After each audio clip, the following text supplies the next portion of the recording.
ईश्वर का प्रेम, दया और अनुग्रह आप सबों को प्राप्त हो और ईश्वर का वचन आपके जीवन में परिवर्तन लाए। आज चालीसा का तीसरा रविवार है।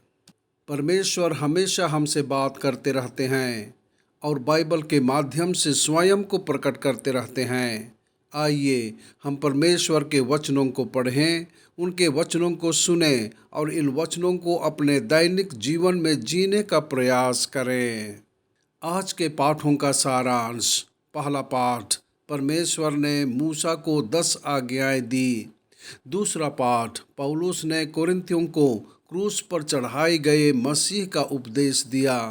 सुसमाचार पाठ, यीशु ने पैसा बदलने वालों को मंदिर से बाहर निकाल दिया और कहा कि वह मंदिर को नष्ट कर देगा और इसे फिर से खड़ा कर देगा। आज का पहला पाठ निर्गमन पुस्तक से लिया गया है। यह पाठ हमें 10 आज्ञाओं के बारे में बताता है कि कैसे परमेश्वर ने इसे मूसा को और उसके माध्यम से इस्राएल के सभी लोगों को दिया। परमेश्वर ने अपने चुने हुए लोगों को 10 आज्ञाएं दी ताकि वे अपने समाज को अच्छा, ईमानदार और पवित्र बनाएं। ये आज्ञाएं उन्हें हर चीज़ से ऊपर परमेश्वर से प्रेम करने में मदद करेंगी। साथ ही ये आज्ञाएं उन्हें सभी के साथ शांतिपूर्वक रहने में मदद करेंगी। परमेश्वर चाहता था कि उसकी चुनी हुई प्रजा इस्राएल व्यवस्थित और खुश रहे। उनकी आज्ञाओं ने उनके लोगों के जीवन में भी खुशियां ला दी। आज का दूसरा पाठ कोरिन्थ के लोगों के नाम संत पौलुस के पहले पत्र से लिया गया है। कोरिन्थ के लोगों को लिखते हुए पौलुस ने परमेश्वर के वचन के बारे में बताया। यहूदी चिन्हों की मांग कर रहे थे और यूनानी ज्ञान की मांग कर रहे थे। पौलुस ने कहा कि उसने क्रूस पर चढ़ाए गए मसीह का प्रचार किया। यहूदी चिन्हों की तलाश में थे, लेकिन यीशु में उन्होंने ईश्वर को नहीं पहचाना।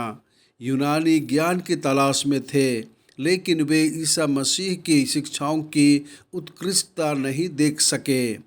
पौलुस को यीशु की पीड़ा और मृत्यु के बारे में शिक्षा देने में गर्व था, जिसके माध्यम से दुनिया बच गई। संत योहन से लिए गए आज के सुसमाचार में हमने सुना कि कैसे यीशु ने यरूशलेम के मंदिर में व्यापारियों और मुद्रा परिवर्तकों की मेजें पलट दी। यीशु के कार्य की प्रासंगिकता को समझने के लिए हमें उन गतिविधियों के बारे में सीखना चाहिए जो मंदिर क्षेत्र में चल रही थी। यरूशलेम के मंदिर में पूजा में पशु बलि शामिल थे और व्यापारी उपासकों को जानवर बेचते थे।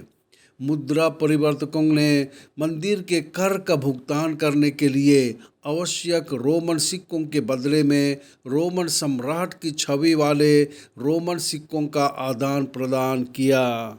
यीशु ने उनसे साफ कह दिया कि पिता के घर को व्यापार का घर न बनाएं। यीशु चाहते थे कि मंदिर एक ऐसा स्थान हो जहां वे प्रार्थना करें और ईश्वर से मिलें। इस प्रकार मंदिर या चर्च की पवित्रता बनी रहेगी। आइए हम मंदिर या चर्च को ईश्वर का घर समझें और वहां जाकर सम्मान और भक्ति के साथ प्रार्थना और मनन ध्यान करें। इन पवित्र स्थानों को सदैव ईश्वर से मिलने का स्थान बनना चाहिए। यीशु ने खुले तौर पर कहा कि यदि उन्होंने मंदिर को नष्ट कर दिया तो वह इसे 3 दिनों में फिर से बना देगा। इन शब्दों के माध्यम से यीशु ने अपने पुनरुत्थान की भविष्यवाणी की। आइए हम अपने दिलों को पास्का के इस महान पर्व के लिए तैयार करें। प्रार्थना। हे प्रभु यीशु ख्रिस्त, मुझे अपने राज्य के प्रेम का सेवक बनाओ ताकि मैं सेवा पाने के बजाय सेवा करना चाहूँ। मेरे हृदय को अपने प्रेम से प्रज्वलित कर दो ताकि मैं उदारतापूर्वक तुम्हें दे सकूं और तुम्हारे लिए आनंद पूर्वक दूसरों की सेवा कर सकूं। आमीन।